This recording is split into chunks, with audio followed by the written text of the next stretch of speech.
નમસ્કાર દર્શક મિત્રો, આપ જોઈ રહ્યા છો સાઈ ગ્રુપ મીડિયા હાઉસ સંચાલિત ઝટપટ ન્યૂઝ। સુરતમાં કાપોદ્રા પોલીસે આધાર કાર્ડ અપડેટ કરવાનું મોટું કૌભાંડ ઝડપી પાડ્યું છે, જેમાં વરાછાના ધારાસભ્યના બોગસ સહી અને સિક્કાનો ઉપયોગ થયો હતો। પોલીસે આ કૌભાંડ સંદર્ભે એક આરોપીની ધરપકડ કરી છે। વરાછા ભાજપના ધારાસભ્ય કુમાર કાણાણીના બોગસ સહી અને સિક્કાનો ઉપયોગ કરીને આધાર કાર્ડ અપડેટ કરવાનું આખું રેકેટ ચલાવવામાં આવતું હતું, જેનો પર્દાફાશ કાપોદ્રા પોલીસે કર્યો છે। મળેલ બાતમીના આધારે પોલીસે છાપો મારી દીપક પટનાયક નામના ઈસમની ધરપકડ કરી છે। આરોપી MBAનો સ્ટુડન્ટ છે। નવા પાન કાર્ડ બનાવવા માટે પણ આરોપી લોકો પાસે ફોર્મ પર સહી કરાવતો હતો। આરોપી લોકો પાસેથી દરેક ફોર્મ દીઠ 200 રૂપિયા વસૂલતો હતો। આધાર કાર્ડ અને પાન કાર્ડ બાબતે કરવામાં આવેલું આ સૌથી મોટું કૌભાંડ ગણવામાં આવી રહ્યું છે। કાપોદ્રા પોલીસે ધરપકડ કરેલ દીપક પટનાયક મૂળ ઓરિસ્સાનો વતની છે। તેને ધારાસભ્ય કુમાર કાણાણીના બોગસ સહી અને સિક્કા ઓરિસ્સા ખાતેથી બનાવ્યા હોવાનું સામે આવ્યું છે, જેમાં MLAના સિક્કામાં મોટો તફાવત જોવા મળ્યો હતો। MLA ગુજરાતના બદલે MLA સુરત સિક્કો બનાવતા પોલીસના હાથે ઝડપાઈ ગયો હતો। સમગ્ર કાર્યવાહીમાં પોલીસે monitor, CPU, printer machine, thumb print device, MLAનો બોગસ સિક્કો, બોગસ સિક્કા મારેલ 10 ફોર્મ, આ ઉપરાંત ફોર્મ નંબર 49A લખેલ અલગ અલગ दस्तावेज અને मोबाइल कब्जे કરી વધુ તપાસ હાથ ધરી છે। कल कापोद्रा पुलिस स्टेशन में हमें एक बातमी मिली कि माननीय धारासभ्य श्री कुमार भाई कानानी का फेक सील, सिग्नेचर और अदर डॉक्यूमेंट्स यूज करके आधार कार्ड अपडेट और उन भलामन के लेटर इशू किए जा रहे हैं। तो इसके लिए हमने कापोद्रा पुलिस स्टेशन में एक एफिशिएंट टीम बनाई, जिसमें PIMB ओसरा और डी स्टाफ के लोग। इस केस को हमने लेस देन 5 आवर्स में क्रैक किया और इसमें हमने एक आरोपी को पकड़ा है, जिसका नाम पटनायक दीपक है और ये उड़ीसा का रहने वाला है और ये कोसाड आवास में रहता है। इसने उड़ीसा के संबलपुर डिस्ट्रिक्ट में ये फेक सील और सिग्नेचर्स बनाए और ये पिछले 3 महीने से ये काम कर रहा है और फिलहाल ये MBA का स्टूडेंट है और Indira Gandhi national open university से ये MBA कर रहा है। इसके पास more than 20 duplicate signed forms, जिसमें ऑनरेबल धारासभ्य के सील और सिग्नेचर्स के फॉर्म्स मिले हैं। मोर देन 20-25 कोरे फॉर्म्स मिले हैं और MLA साहब का आधार कार्ड का जेरोक्स और उनके सिग्नेचर्स के इसके फ़ोन से उनके सिग्नेचर्स के कॉपीज़ मिले हैं। साथ में कंप्यूटर, प्रिंटर और सील स्टैम्प्स और अदर डॉक्यूमेंट्स मिले हैं। और ये भी हमें पता चला है कि ये इससे पैन कार्ड अपडेट और नए पैन कार्ड्स इशू करवाने के लिए भी डॉक्यूमेंट साइन करवाता था। तो ये एक बहुत बड़ा रैकेट है, जो कि हमने इसका पर्दाफाश किया और अब हम इस पर डिटेल्ड इन्वेस्टिगेशन करेंगे कि इन डॉक्यूमेंट से यूज़ करके ये और किन किन कामों में यूज़ करता था। और इसके लिए हमने इस पे BNS के तहत हमने इस पे केस रजिस्टर किया है और आगे कार्रवाई हम कर रहे हैं। શું તમે શરીરના સાંધાના દુખાવાથી પીડાઈ રહ્યા છો કે પછી તમે કોઈ સ્પોર્ટ્સ ઇન્જરીથી પીડાઈ રહ્યા છો? લકવાની બીમારી બાદની પીડા સહન કરી રહ્યા છો? શું તમને સ્પાઇનલ પ્રોબ્લેમ છે? તો આ તમામ દુખાવાને હવે બાય બાય કરી દો, કારણ કે માસ્ટર ડિગ્રી ધરાવતા ખૂબ જ અનુભવી ફિઝિયોથેરાપિસ્ટ ડૉક્ટર અમિત પટેલ પાસે તમે આ તમામ સમસ્યાઓનું સચોટ નિદાન કરાવી ફરીથી નોર્મલ જિંદગી જીવી શકો છો। તો સરનામું નોંધી લો, comprehensive care centre, DD street, library પાસે, અનુરાગ સારીઝની લાઇનમાં, નવસારી। સુરતમાંથી અવારનવાર ગાંજો ઝડપાતો હોય છે, ત્યારે વધુ એકવાર ગાંજો ઝડપાયો છે। મુંબઈથી આરોપી ગાંજો લઈને સુરત આવ્યો છે અને સુરતમાંથી ગાંજો ઝડપાઈ આવ્યો છે। આરોપી કેનિલ પટેલની ગાંજાની ડિલિવરી લે છે અને તેને ઝડપી પાડવામાં આવ્યો છે। અક્ષય સોની ગાંજો મંગાવનાર મુખ્ય આરોપી છે, તે પોલીસ પકડની બહાર છે। સુરતમાં સ્કૂલ બેગમાં સંતાડીને હાઇબ્રિડ ગાંજો ઘુસાડવાના ખેલનો પર્દાફાશ પોલીસે કર્યો છે।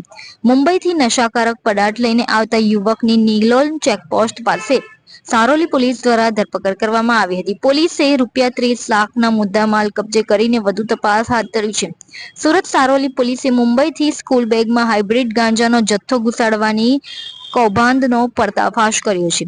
સારોલી પોલીસ સ્ટેશનના પોલીસકર્મીને બાતમી મળી હતી કે હાઇબ્રિડ ગાંજા સાથે એક યુવક સુરત આવી રહ્યો છે, જેથી નિયોલ ચેકપોસ્ટથી પૂર્વે સાબરગામ 4 રસ્તા પાસે અંબાબા કોલેજના ગેટની નજીક કડોદરા સુરત રોડવાલા સર્વિસ રોડ પાસે જાહેર રોડ પર સારોલી પોલીસ વોચ ગોઠવી હતી। સારોલી પોલીસે બાતમીના આધારે આરોપી કેનિલ પટેલને ઝડપી પાડ્યો હતો અને તેની પાસેથી સ્કૂલ બેગમાંથી ગાંજાનો હાઇબ્રિડ જથ્થો અને તેનું કુલ વજન 998 ગ્રામ અને કુલ કિંમત 29,94,000 મળી આવ્યો હતો. હાલ તો સારોલી પોલીસ દ્વારા કેનિલ પટેલની ધરપકડ કરવામાં આવી છે.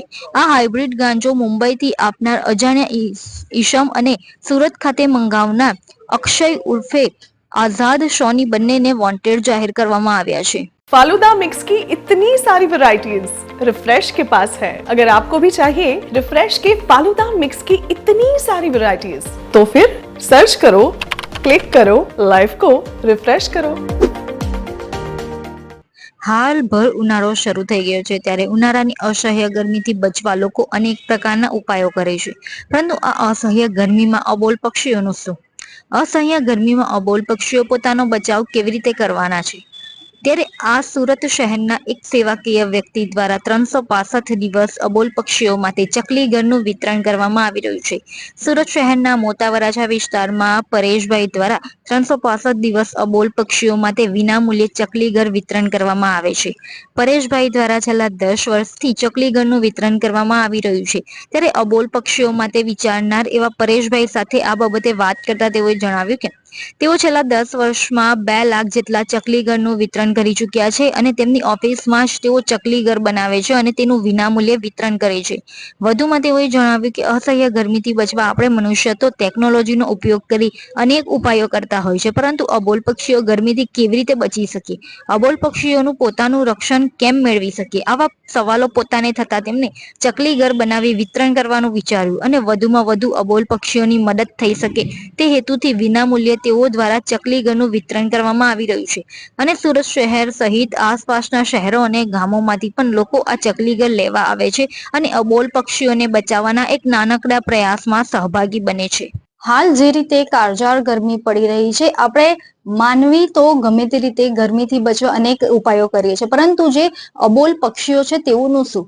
આવા અબોલ પક્ષીઓ માટે સુરતના એક સેવાભાવી વ્યક્તિ દ્વારા જે ચકલીઓ માટે વિનામૂલ્યે જે તેમના ઘરનું વિતરણ કરવામાં આવે છે, તો આજે આપણે તેમની પાસેથી જાણીએ કે કેવી રીતે તેઓ તેમને વિચાર ક્યાંથી આવ્યો અને કેવી રીતે તેઓએ આ કાર્ય કરવાનું શરૂ કરેલું છે. જી આપણને મારું નામ પરેશ પટેલ છે, હંસ આર્ટ ગ્રુપ થી. અમે 10 વર્ષ પહેલા જે ઉત્તરાયણના દિવસે અમે ટેરેસ પર બેસીને જે પતંગ ચગાવતા હોય બધા એ માહોલ જોતા હતા, ત્યારે ઘણા પક્ષીઓ દોરીમાં આવીને કપાઈ જતા. એ બધું જે દ્રશ્ય જોયું ત્યારે અમારું ધ્યાન ખરેખર વાતાવરણમાં ગયું કે આપણા વાતાવરણમાં કેટલા પક્ષીઓ છે, ચકલીઓ છે જે સાવ લુપ્ત થવાના પેલા પર છે. તો આ બધું જોઈને અમે ત્યારથી જ નક્કી કર્યું કે હવે આપણે ચકલીઓને બચાવવા માટે કંઈ ને કંઈ ઉપાય કરવો પડે. તો એના માટે તે દિવસથી જ અમે ચાલુ કર્યું છે. તે ઉત્તરાયણના દિવસથી જ પહેલા 2 ચકલીના માળા બનાવ્યા અને આપ્યા લોકોને. ત્યારથી આજ દિન સુધી અમે 2 લાખ સુધી માળા વિતરણ કર્યા છે, જે એકદમ નિઃશુલ્ક કર્યા છે, બધા લોકોને ફ્રીમાં આપ્યા છે. અને અમારથી જે બનતું દરેક વસ્તુ કરવા તૈયાર છે ચકલીને બચાવવા માટે. જી આપણે આ પ્રેરણા ક્યાંથી આવી અને ક્યાંથી લોકો અહીં આપણી સેવાનો લાભ લે છે? આ સેવાનો લાભ તો અહીંયા ઓલ ઓવર ઇન્ડિયામાંથી લે છે અને ગુજરાતમાં પણ બધા ગામડે ગામડે મોકલાવતા હોઈએ છીએ. અને આ પ્રેરણા આપણે પેલા જે દેશમાં ગામમાં ઘર હતા તેમાં ફોટોની પાછળ એક ફોટો આ રીતે ક્રોસ એંગલમાં રાખતા અને એની પાછળ જે ચકલી આખું વર્ષ ઘર બનાવતી એ દ્રશ્યો આપણે જોયેલા હતા. તો હવેના સમયમાં આપણા તુષાર શુક્લ છે, તો તેણે એક વાત કહેલી કે હવેના ઘર જ એવા છે કે ત્યાં હવા પણ જઈ શકતી નથી. એસીની હવામાં રહેતા હોય તો અંદર જઈને ચકલીઓ માળા કઈ રીતે બનાવે? તો જે આપણા બિલ્ડિંગના જે કન્સ્ટ્રક્શન ને બધું જે વસ્તુ હોય, તો ચકલીને રહેવા માટેની જગ્યા જ નથી વધી કે ત્યાં ચકલી માળો કરે. એટલા માટે અમારે ઘરનું વિતરણ કરીને બચાવવા માટે પ્રયાસ કરવો પડે છે. અન્ય લોકોને બસ એ જ કહેવાનું કે વાતાવરણમાં આપણા કુદરતે આપણે દીધું છે ઈશ્વરે, તો એનું જતન કરીએ અને કોઈ પક્ષી આપણા હિસાબે લુપ્ત ના થઈ જાય એનું ખાસ ધ્યાન રાખીએ. જી આપણે જે રીતે વાત કરી પરેશભાઈ સાથે, તેઓ દ્વારા 12 મહિના ચકલીના ઘરનું વિતરણ કરવામાં આવે છે. તેઓ વિનામૂલ્યે વિતરણ કરે છે, જેથી જે ચકલીની જે પ્રજાતિ છે જે ધીરે ધીરે લુપ્ત થઈ રહી છે તેને બચાવી શકાય અને પર્યાવરણ માટે પણ જે છે તે કંઈક ને કંઈક સેવાકીય કાર્ય થઈ શકે તે હેતુથી તેઓ દ્વારા આ ઉમદા કાર્ય કરવામાં આવી રહ્યું છે. કેમેરા પર્સન સાથે રશ્મિ રાણા, જરપટ. आइसक्रीम हमारे यहाँ रोज चाहिए, और वो भी रिफ्रेश के आइसक्रीम मिक्स। 5 से ज्यादा वैरायटीज। सर्च करो, क्लिक करो, लाइफ को रिफ्रेश करो।